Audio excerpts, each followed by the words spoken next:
nation will endure as it has endured.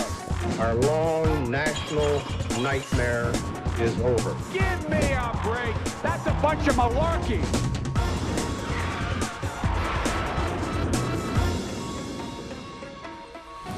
Welcome to Planet America. Hello, I'm John Barron. And I'm Chaz Chadallo. This week, the Middle East on the brink of war between Israel and the Palestinians. And the United States under attack from cyber criminals, while the Republican Party's civil war rages on. But first, the tensions between Israelis and Palestinians have been rising for weeks, coinciding with the end of the Muslim religious holidays and some Israeli nationalist anniversaries. Added into that mix, a Palestinian protest in response to a local real estate dispute with tremendous symbolic power, and several skirmishes at a disputed holy site.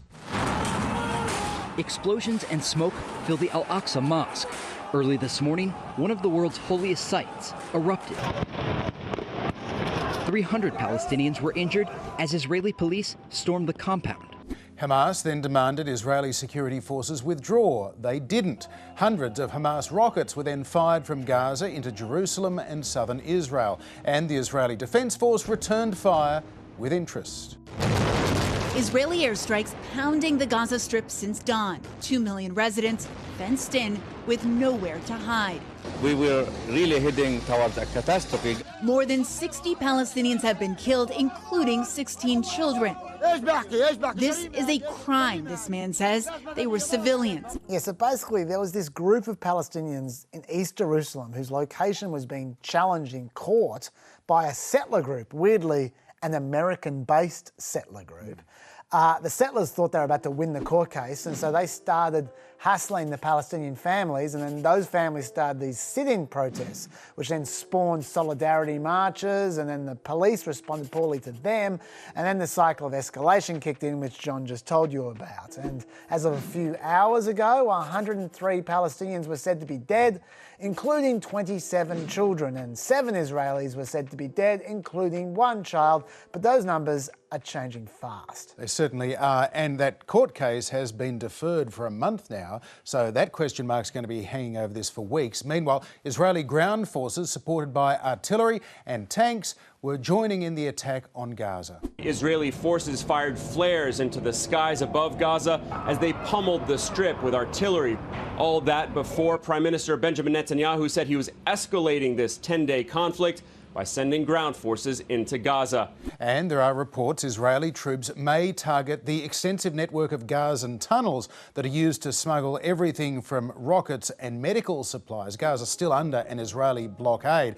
And there are major political forces at play here as well, of course. Israeli Prime Minister Benjamin Netanyahu is fighting for his political life at the moment, trying to form a coalition government after 4 elections in 2 years. He's facing corruption charges, and a short, sharp conflict could bolster his chance of holding on to power. And Hamas, meanwhile, it's facing intra-Palestinian elections, which have been postponed since January, and it seems to grow in strength over its rival Fatah faction in the Palestinian Authority every time Hamas is involved in a fight with Israel. So this situation has certainly got the potential to devolve even further. We've also seen some of the worst beatings and other street-level violence between individual and groups of Arabs and Jews that we've seen in at least 20 years or more.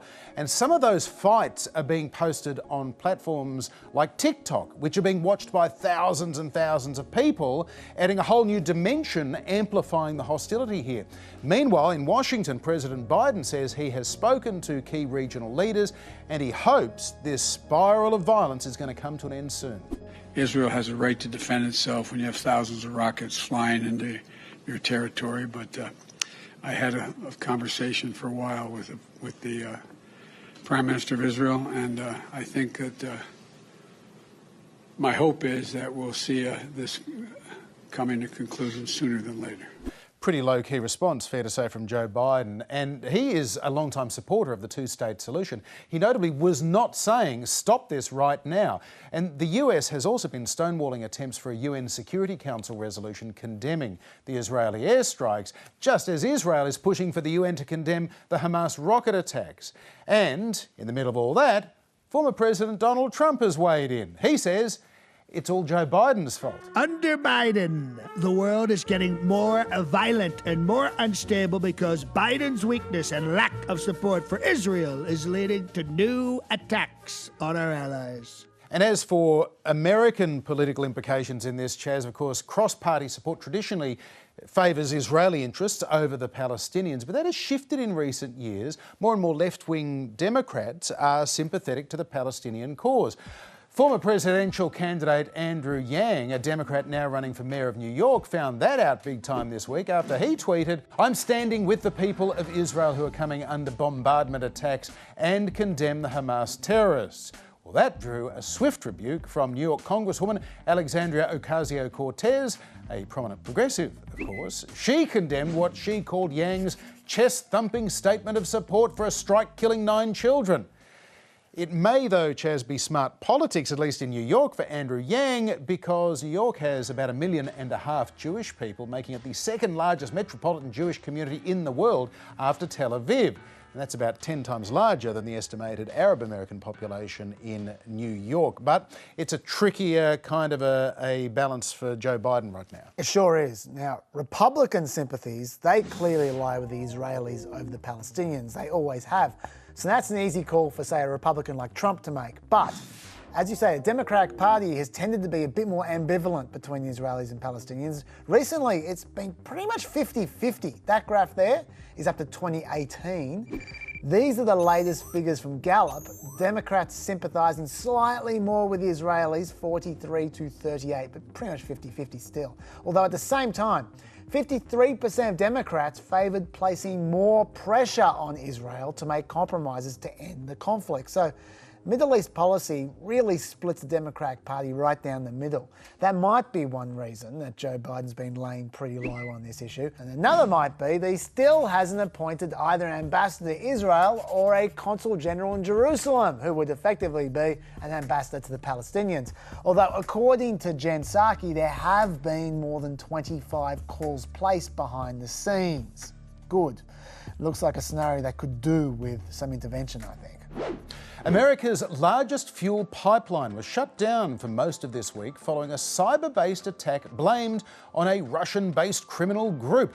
The Colonial Pipeline, which runs almost 9,000 kilometres from the Gulf Coast all the way north, provides petrol for much of the southeastern United States. This cyber attack halted 2.5 million barrels per day of shipments of gasoline, diesel and jet fuel. Prices spiked at the pump, and there was widespread panic buying. Tonight, the Russian computer hack of a major U.S. pipeline that does not supply our area of Florida triggered panic buying in Tampa Bay. We still have gas, not much. The prices is going up. I was a little low on gas anyhow, so I said, you know what, I'm going to fill up just to be sure. What happened at the last gas station? No gas. Oh, there was panic buying, all right. Social media was filled with heartwarming pictures like this. In fact, the government had to literally put out a warning to not fill plastic bags with petrol. That has Florida written all over it, if you ask me.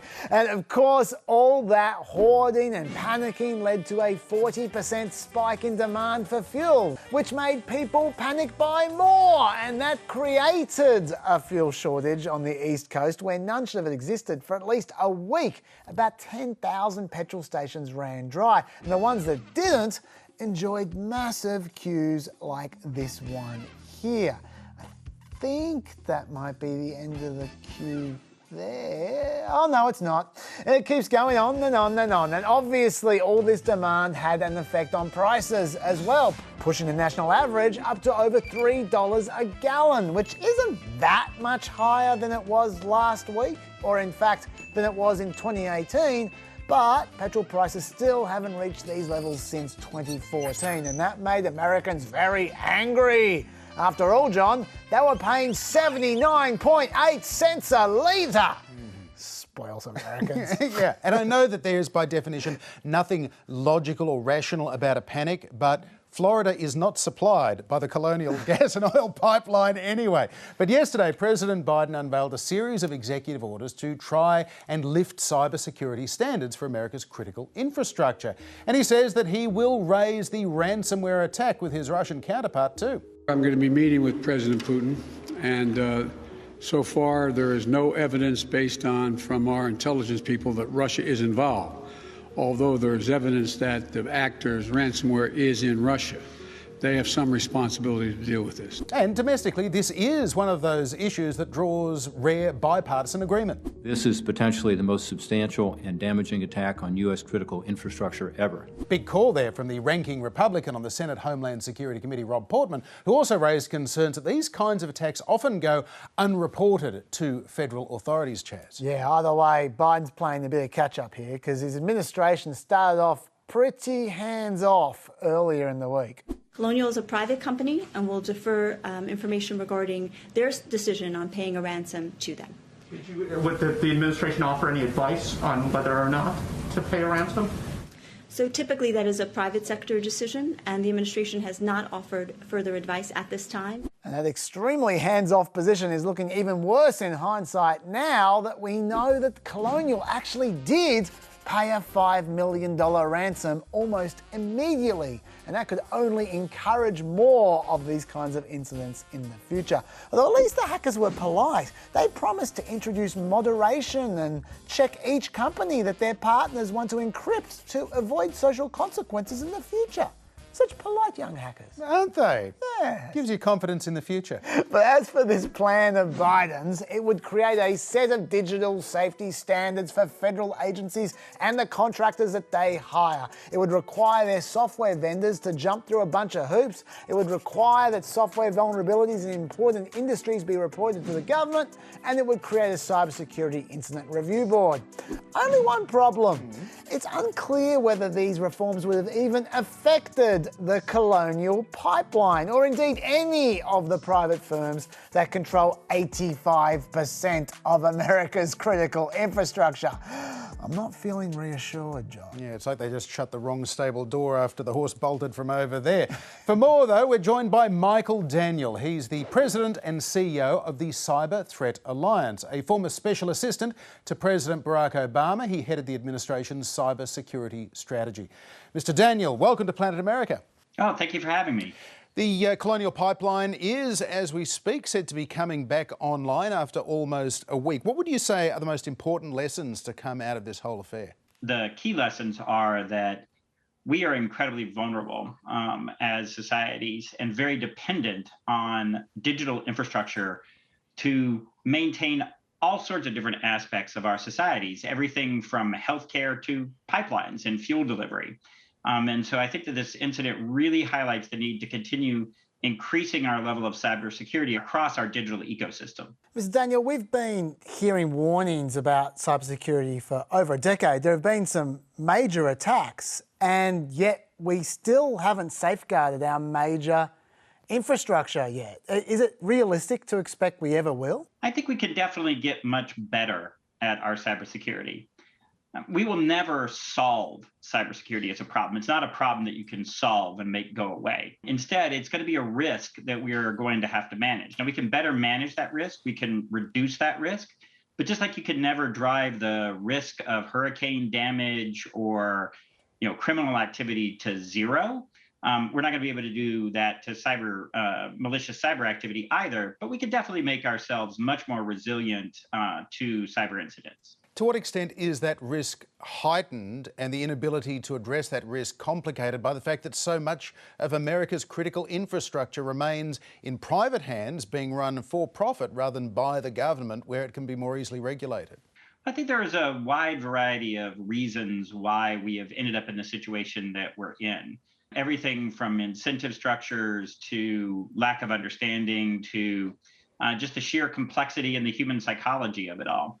But I really do think that, if we can start to better align the incentives, and that's going to be a combination of both market incentives and government action, then I don't think so much it matters, who owns the critical infrastructure assets as that we get the incentive structures aligned properly. There was a bit of assumption in the question John just asked, which I actually want to pick up on, which is obviously there's a large range in the quality of protection of cybersecurity in the private sector. But is the very best of private sector cybersecurity worse than the best of the government or better? Oh, no. I mean, I think if you look at the top end cybersecurity companies, if you look at the high end banks and other financial institutions, their technical capabilities rival that of just about any government out there. The advantages that governments bring to the table really have to do with their ability to integrate intelligence capabilities, the foreign intelligence collection and law enforcement collection into their cybersecurity. But just in terms of sheer technical prowess, yes, the private sector actually brings enormous capability to the table. And in fact, a lot of times their ability to secure their networks is actually made easier because they don't have to follow all the same rules that government agencies often have to do. Mr. Daniel, among the Biden administration's early responses to the Colonial Pipeline ransomware attack was to issue an executive order including a compelling of IT companies to report certain kinds of breaches. I wonder what you think of that and whether we are right to assume that as a result of that having to compel them, this is a really underreported problem and that right now a lot of stuff is going on that maybe doesn't shut down pipelines but causes all sorts of problems that never gets reported publicly. I think there's a very strong reluctance on the part of many private sector companies to report cybersecurity incidents, breaches. And I think that's really because they're worried about brand damage, potential legal repercussions, other downsides to reporting.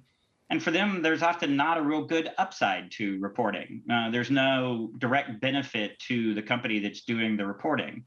At least, that they can immediately see, no short-term immediate benefit. So I think by, putting this requirement in place for, IT service providers and other providers that are contracting with the federal government, with the U.S. federal government, that will provide an incentive for them to do the reporting that we need to get a better understanding of what's actually happening. In your view, are these kinds of attacks usually for profit, or do you suspect there might have been some government involvement in this one? Well, most of the time, most ransomware is clearly for profit. It's an enormously lucrative industry. If you look at the ransomware task force report that just came out recently, issued by the Institute for Security and Technology and the group that they put together for that, it highlights that, the ransomware market is like $350 million a year and growing, at least. And that's just what we know about, right? So it's an incredibly lucrative market to be in. Now, you could never rule out some nation state involvement based on just the media reporting and other information that's available to us. But I would say that, the odds are that this was driven by criminal profit motive. Mr. Daniel, of course, ransomware only works if the target of the ransomware attack is prepared to pay the ransom. In the sort of offline world, there's always this debate about do you pay the hostage taker or the kidnapper, or do you just encourage more hostage taking and kidnapping? What's your view on ransomware? Should businesses just be quietly coughing up and hoping that they don't get targeted again? Overall, businesses should make ransomware payments only as an absolute last resort. I really think that they should be looking for any kind of alternative that they can prior to paying the ransom, because you are funding criminals and you're funding other criminal activities. Now, I understand that in some situations, some businesses feel like they're held over the barrel, if you will, and are compelled to pay. But I really feel like that most businesses don't want to pay, right? Nobody likes the idea of paying. But I think that we need to do a better job of supporting businesses. Government should do a better job in supporting businesses and not paying. And we should enable more businesses to have alternatives to paying the ransom, particularly for state and local governments as well. And so we should really try to work hard to discourage the number of entities that feel compelled to pay ransoms. Mr. Daniel, as far as potential targets for future cyber attacks go, what is the target that you're most worried about going forward? What I'm actually worried about is some sort of cascading effect that actually ends up crossing over multiple different critical infrastructures because we don't really understand how they're all interconnected. And that we end up with some sort of almost accidental cascading failure that wasn't really the intent of anybody, that might even be the result of criminal activity. That to me is the most worrisome scenario, something that gets out of hand that wasn't even really intended to go that far, and that it ends up causing all sorts of havoc across multiple sectors. Michael Daniel, a pleasure to talk to you. Thank you very much indeed. Thank you for having me. As expected, Wyoming Congresswoman Liz Cheney has been removed from her leadership role in the Republican Party for continuing to speak out against Donald Trump and what she refers to as the big lie that Joe Biden was not legitimately elected last November. Despite being stripped of her duties as House Conference Chair, Cheney is showing no signs of falling into line. In fact, she says that she's making it her mission to prevent a Trump comeback. I will do everything I can to ensure that the former president never again gets anywhere near the Oval Office. We have seen the danger that he continues to provoke with his language. We have seen his lack of commitment and dedication to the Constitution. And I think it's very important that we make sure whomever we elect is somebody who will be faithful to the Constitution. That was just after she was given the flick. On the eve of her ousting, Liz Cheney had issued this extraordinary warning. Today, we face a threat America has never seen before. A former president who provoked a violent attack on this Capitol in an effort to steal the election has resumed his aggressive effort to convince Americans that the election was stolen from him. And how did that go down with her Republican colleagues? Well, all but one of them walked out as she was speaking. Representative Adam Kinzinger, who was with Cheney in a group of 10 Republicans who voted to impeach Trump back in February, says what happened to Liz was sad. Liz has committed the only sin of being consistent and telling the truth. The truth is that the election was not stolen. 74 million voters were not disenfranchised. They were just outnumbered. And it's important for our party to take inventory of that and go out and win the next election instead of continuing the big lie. Ultimately, of course, Cheney's fate was sealed after she lost the support of the Republican House Minority Leader Kevin McCarthy, who denies that he is buying into Trump's refusal to accept the election result. But I don't think anybody is questioning the legitimacy of the presidential election. I think that is all over with. We're sitting here with the president today. So from that point of view, I don't think that's a problem. Just for the record, though, a total of 147 Republicans, 8 senators, 139 House members, voted against recognising Joe Biden's election victory. And that, of course, was just hours after a pro-Trump mob had attacked the US Capitol building chairs. Not to mention, even as Kevin McCarthy was saying that, Trump was still demanding the Michigan State Senate conduct yet another review into the supposedly fraudulent presidential election, as well as looking to Wisconsin's results as well. No one mentions the 2020 election half as much as Trump does. He's the one that's not moving on, not Liz Cheney. Yeah, as to what is kind of going on here, I guess Kevin McCarthy's calculation is, at least for now, he needs Trump supporters if they're going to win back the House of Representatives in next year's congressional midterm elections, which McCarthy certainly hopes they will be able to do. No, I'm looking forward to being Speaker in the next Congress. Good luck, Kevin. Look, I'm not sure the media should romanticise Liz Cheney too much, though. She's spun a few fantasies herself over the last few years. At the end of the day, it comes back to President Obama. He has come into office. He's been very clear. He wants to weaken the United States. He wants to diminish our power in the world. Yeah, I don't think Barack Obama was intentionally trying to weaken the United States.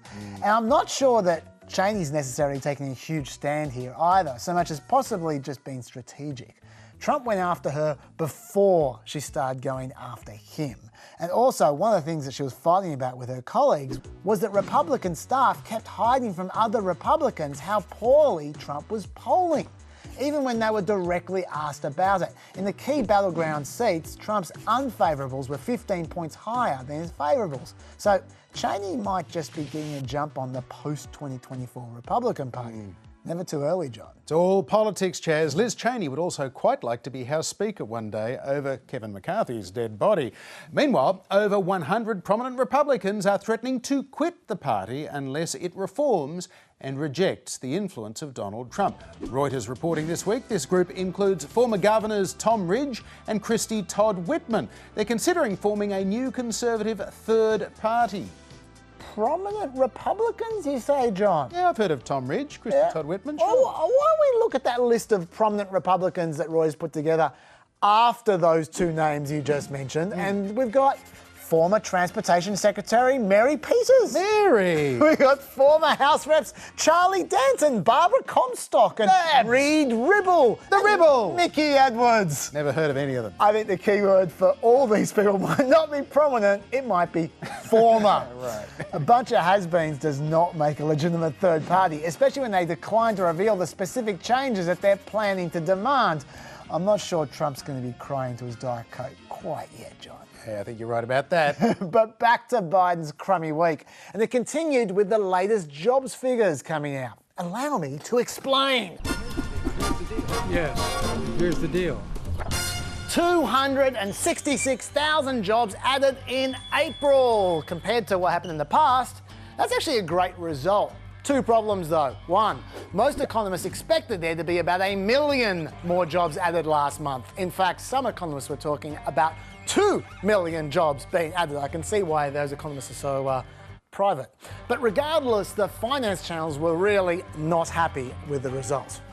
266,000. It looks like it was a big disappointment at 266, but maybe I have that wrong. Let me double check the Bureau website here. 1 second. Yes, 266 is correct. Unemployment change, little change is 6.1%.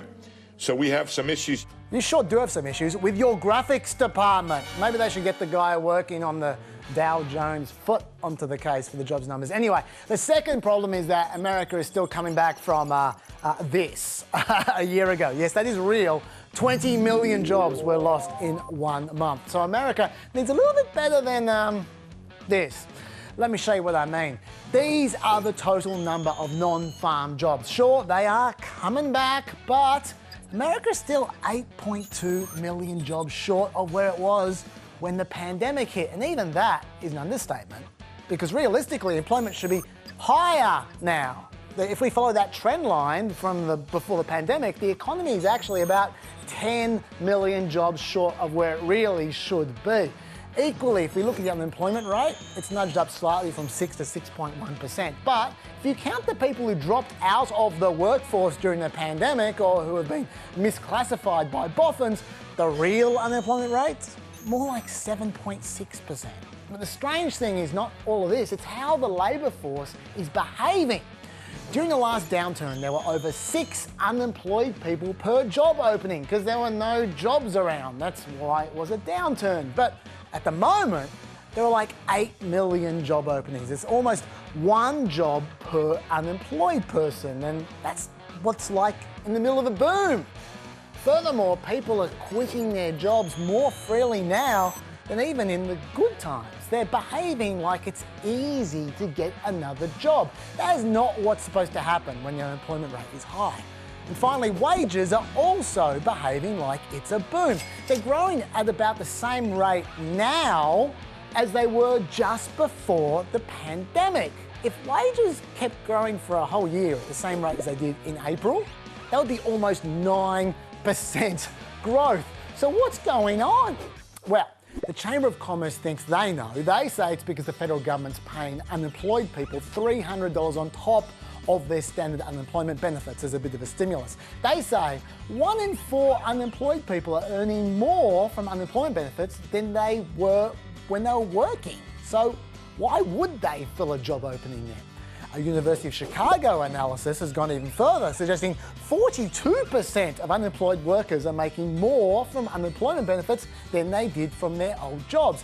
And that's why the National Federation of Independent Business reckons 44% of small businesses cannot fill job openings. That's double the historical average and 2% more than was the case last month. Now, I know what you're thinking.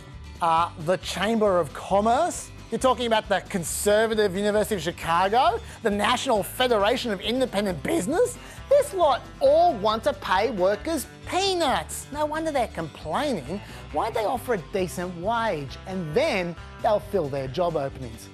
Maybe so. There are stories out there of ice cream shops offering a $15 wage and then receiving thousands of job applications instantly. For what it's worth, Joe Biden doesn't think the higher benefits are a problem either. I know there's been a lot of discussion since Friday's report, that people are being paid to stay home rather than go to work. Well, we don't see much evidence of that. Anyone collecting unemployment who is offered a suitable job must take the job or lose their unemployment benefits. Okay, so when he's talking about evidence, he's probably referring to a few studies that came out last year when the extra unemployment benefits were actually $600 at the time, and they found no evidence that the $600 drove job losses or substantially slowed rehiring. We should also note that this month, the low-wage sectors, the ones that were benefiting from unemployment benefits, like, say, leisure and hospitality, they had big jobs gains. It was the higher wage sectors that dropped the ball as far as unemployment goes. But regardless, none of us know for sure what's going on. The post-pandemic economy is changing constantly. Every month we're seeing new and unprecedented developments. So maybe the unemployment benefits weren't a drag before, but maybe they are now. Maybe they will be in the future. We just don't know. After all, there are still plenty of unemployed people, for instance, who are scared to go back to work. According to a census survey, 4 million people are reluctant to return to work because of COVID fears. So that could be having an effect on the unemployment rate as well. And then there's this. Women had a net job loss. They actually did not add any jobs. And while schools remain closed and until we get daycare going, I think employers are going to be facing pretty significant labor shortages. So that makes perfect sense as well. If about half the kids are still not fully back at school, that could have a huge effect on whether a lot of people, especially women, can find themselves a job. Just ask Biden's own Labor Secretary. We also have to deal with childcare and schools, and those are two barriers right now, in my opinion, that are keeping people from getting back into the workforce as well, because their children are at home, they're learning remotely, or their childcare facilities aren't open. So these are all good alternative explanations. Finally, there are post-pandemic supply issues, like the motor vehicle sector losing jobs because of shortages in computer chips, or the transport and warehouse sector losing jobs because of shipping issues. Any of these explanations I've told you about, in any combination, could explain what's going on with the workforce. We simply do not know right now. Maybe it's just a blip in the data. Hopefully things will become clearer over time. At the very least, Arkansas, Montana and South Carolina are kindly running an experiment for us by ending the $300 unemployment bonus now rather than in September. And by the way, 6 other states have joined them this morning. So we'll see how that goes. But until next month, at least, America will have to satisfy itself, I'm afraid, with a CNBC-driven recovery. Yes, here's the deal. Hey, sorry, not finished yet, because the economic news got even worse for Biden when the latest inflation figures were released. The Consumer Price Index rose 4.2% over the last year, with a 0.8% rise just in the last month. Both numbers were way above expectations. Even if we exclude all the numbers that jump around a bit and focus on the core CPI, it still increased 3% over the last year and rose 0.9% just in the last month. We're talking the highest overall inflation rate since September 2008 and the highest core inflation rate since 1981. Bear in mind, the Reserve Bank starts talking about raising interest rates when long-term inflation gets above 2%. So these are not good numbers. Put them together with the disappointing unemployment figures and the petrol price hikes, and Donald Trump Jr.'s sledge that Biden's the next Jimmy Carter packs a bit more bite. But there is a lot of pandemic-related bumpiness going on out there. Just look at the current CPI there. Now look what's been compared to a year ago. There was a huge pandemic-related slump in prices at the time, so it's no wonder the annual inflation rate is so high compared to that slump. If we just project a trend line as to what might have happened without a pandemic, and the annual inflation rate would have been a bit more like 2.8%, which is a far less scary number. So personally, I'd like to wait a few more months before we draw any conclusions on this one. But what I'd like even more is to speak to someone who actually knows what they're talking about. And as it turns out, we've got one right here in this tiny little TV. Economist Betsy Stevenson from the University of Michigan. Betsy, thanks for joining us. Oh, it's great to be here. We've seen some fairly scary inflation numbers in the last few days. How long do we need to look at those kinds of numbers before we actually should get worried? So I'm just going to start by laughing a little bit, because only in the long history that we've had in recent years of really, really low inflation numbers would we describe these numbers as scary. Yes, they're high. They're certainly higher than inflation than where we want inflation to be in the steady state. I think what we worry about is when inflation expectations become unanchored, and I don't think we see any signs of that. The Federal Reserve jumped on this ahead of time, and they told us inflation was going to run a little high, and they weren't that worried about it. And what their main concern was that those prices came back down as we adjusted to reopening the economy. So when you're saying expectations are the real concern, are you saying that the scariest part of the numbers are people using the word scary rather than the numbers themselves? Exactly. Yeah. I think that's exactly right. The scariest part is that you called it scary. So what would go wrong would be if people started to think that we were going to have long run higher inflation rates going forward.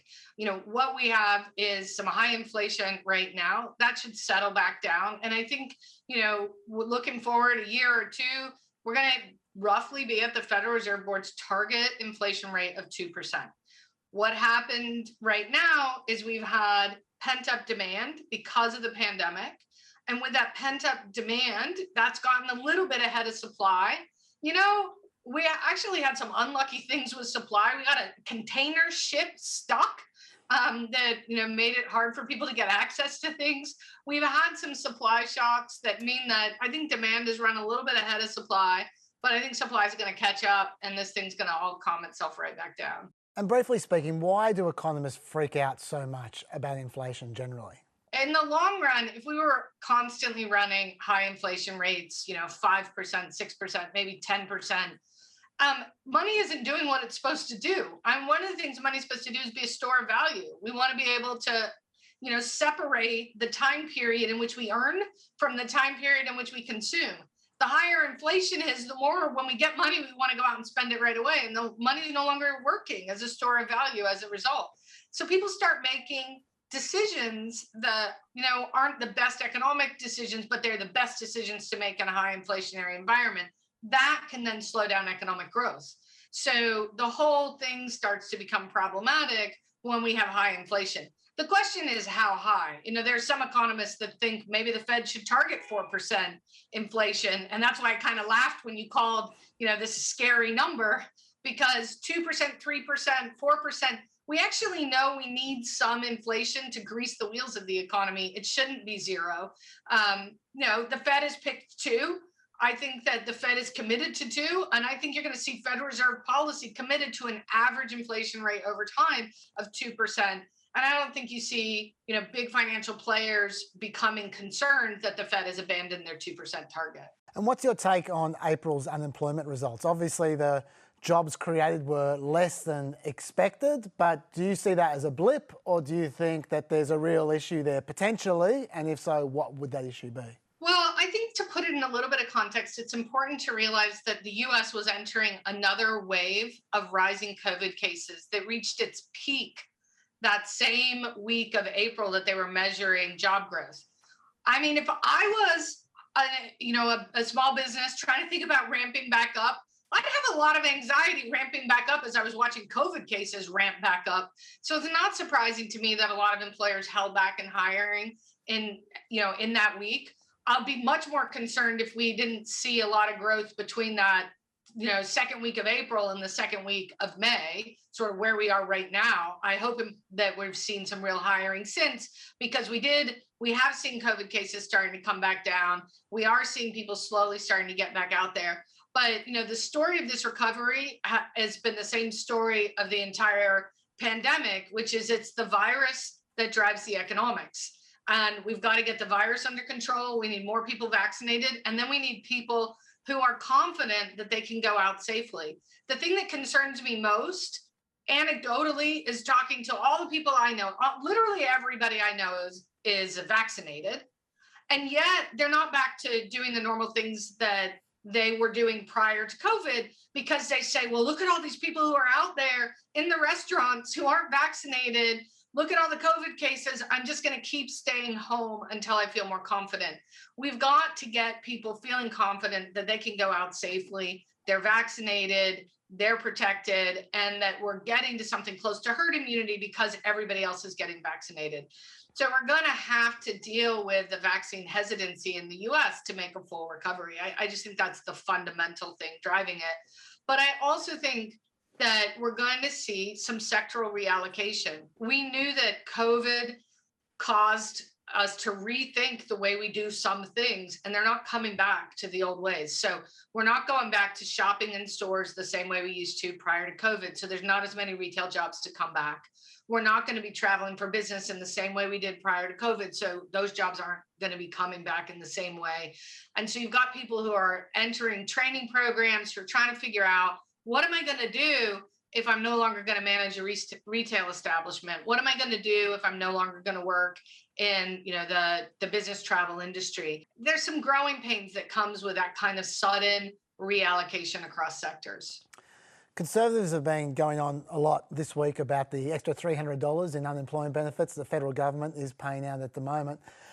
Whether you think it's a good idea or a bad idea from a humanitarian perspective, surely if you offer a bunch of workers more money to not work than to work, that's going to affect the employment levels at least somewhat.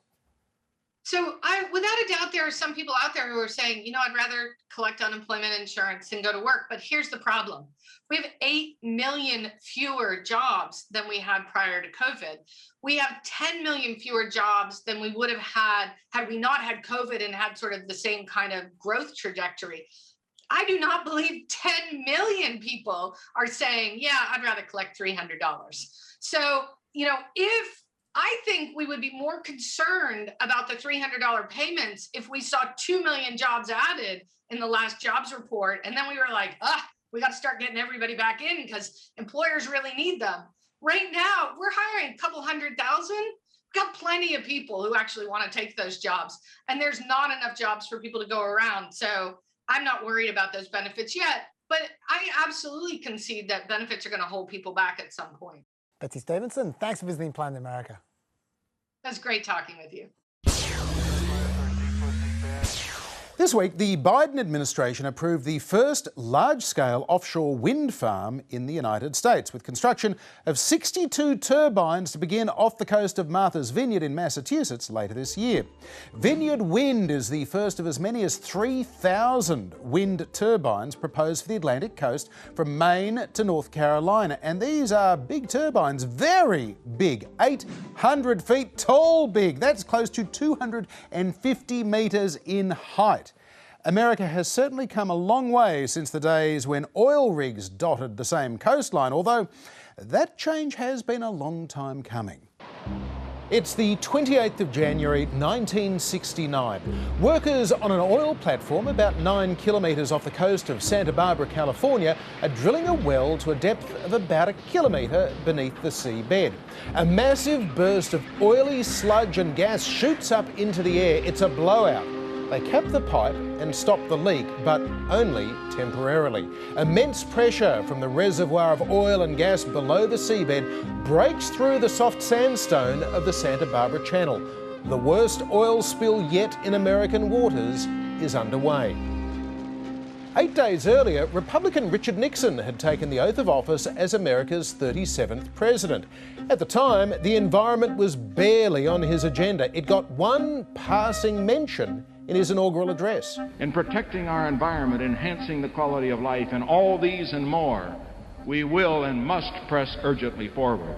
The 1968 election had been about the war in Vietnam, law and order and civil rights, not the environment. But as the massive slick of oil, balls of tar, dead birds and fish from the Santa Barbara spill washed up on the shore of Nixon's home state of California, pollution was suddenly a major issue. Why can't we get any decent drinking water in this town anymore? They shouldn't be allowed to dump all that crud in our trout stream. Meanwhile, rivers in the industrial Midwest were being treated as sewers and dumps. The Cuyahoga River in Ohio is so loaded with the waste products of petroleum distillation that it is actually in danger of catching fire. that danger was very real. In June 1969, a train crossing a bridge over the Cuyahoga sent sparks onto the slick below, and the river running through the city of Cleveland was suddenly in flames. Less than 3 years earlier, New York had been blanketed in a deadly smog over the Thanksgiving weekend, killing up to 400 people. Just as humans were reaching for the moon, our impact on the Earth was becoming uncomfortably clear. Back in Washington, congressional leaders and the White House were jolted into action. A Gallup poll showed the environment had jumped from being 10th to the 5th greatest concern for Americans, more important than race, crime, and what was referred to as teenage problems. Wisconsin Democratic Senator Gaylord Nelson organised the first Earth Day for April 1970. Winning the environmental war is a whole lot tougher challenge by far than any other challenge ever to confront mankind. Good evening. A unique day in American history is ending, a day set aside for a nationwide outpouring of mankind seeking its own survival. Earth Day. President Nixon announced the formation of the Environmental Protection Agency. Democratic Senator Edmund Muskie was the early favourite to run against Nixon for the presidency in 1972. He called public hearings into the Santa Barbara disaster and proposed making oil companies fully liable for spills. Nixon duly signed that into law. White House polling showed concern for the environment at just 1% before the Cuyahoga River fire. 2 years later, it had risen to 25%. In late 1971, another poll showed 78% of Americans would be willing to pay to clean up the air and water. Almost half said they would accept a 10% reduction in jobs for a cleaner environment. Ed Muskie introduced the Clean Water Act in October 1971. 3 months later, he formally announced his candidacy for president. 1972 was looming as the first environmental election. To have clean air and clean water, and a decent environment for everyone. Ed Muskie has written virtually every major piece of environmental legislation passed by the Congress in the 20th century. Muskie for the country. In meetings with environmentalists, Nixon called concerns about pollution a political fad, but Nixon was nothing if not political. He ordered federal land be converted into public parks. He announced more protections for endangered species and increased pressure on Congress to act, neutralising Muskie's advantage on the issue. These problems will not stand still for politics or for partisanship. They demand to be met now. By meeting them now, we can make 1972 the best year ever for environmental progress. Ultimately, Ed Muskie's presidential campaign faltered in the face of a White House dirty tricks campaign and his own shortcomings as a candidate. Nixon sailed to re-election in a landslide. For the rest of the 1970s, the focus remained on reducing pollution and the management of waste. And the laws signed by Nixon had a major impact, improving America's air and water quality. Skyrocketing petrol prices helped to convince Americans to give up some of their gas-guzzling cars. By the 1980s, environmental legislation moved on to concerns about damage to the Earth's ozone layer. And in the 1990s, the discussion turned to global warming and now a more complex understanding of climate change. The lesson from 50 years ago might be this. Politicians like Richard Nixon may not lead on an issue like the environment or even believe it any more than a fad. But when they sense public opinion is shifting, they can get on board and bring change, even if it's not for the purest motives.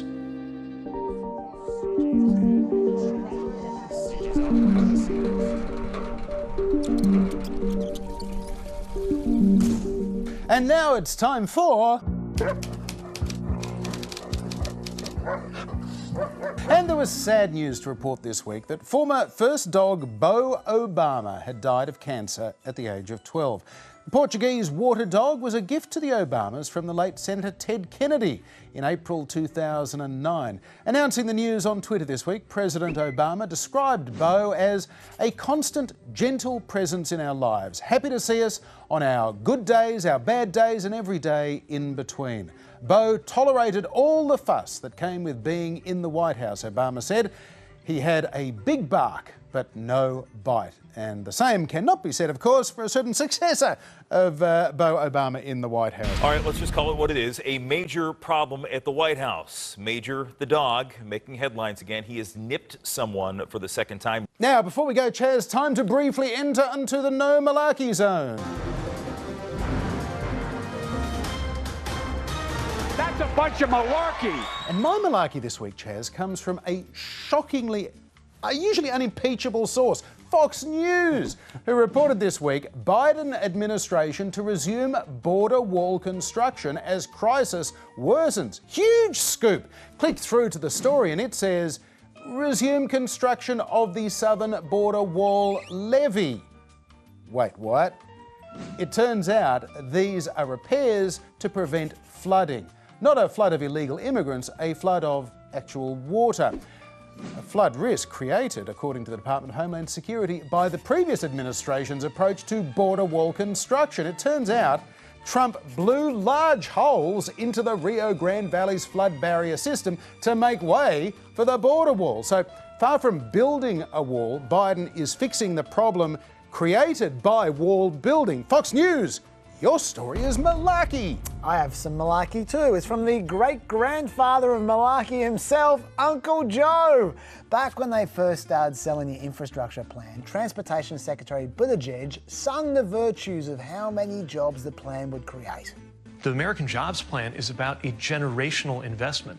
It's going to create 19 million jobs. Wow. Unfortunately, the model Buttigieg was referring to there projected that the economy would create 19 million jobs over 10 years if the infrastructure plan was implemented, but it would create 16.3 million jobs without the infrastructure plan being implemented. So the plan was only worth 2.7 million jobs. Now, to Buttigieg's credit, he owned that. You're right, I should have been more precise. The 19 million jobs that'll be created are more than the jobs that'll be created if we don't do the plan. And it's very important to make this point. As you just showed us, 2 million more, Moody's is not saying that 19 we will million. create 2.7 million. Yeah, exactly. It'll create 2.7 million more jobs than if we don't do it. Yeah, exactly. You busted me. That's right. But importantly, he never tried that bodgy number again. Biden, by contrast, is still at it 6 weeks later. But it creates, if we move, all the economists, including the liberal as well as conservative think tanks, point out we will create up, if we pass this jobs plan, create up to 16 million good-paying jobs. Now, just to be clear, according to Moody's latest modelling, the economy will create about 16 million jobs if the American Jobs Plan is not passed. It would create about 19 million jobs if the Jobs Plan is passed. So the Jobs Plan would still create about 2.7 million additional jobs. Got it. But that means Biden isn't just making the same mistake that Buttigieg made 6 weeks ago. He isn't even picking the figure with the jobs plan. He's picking the figure if the jobs plan isn't passed. So not only is this misleading, but it's utterly baffling.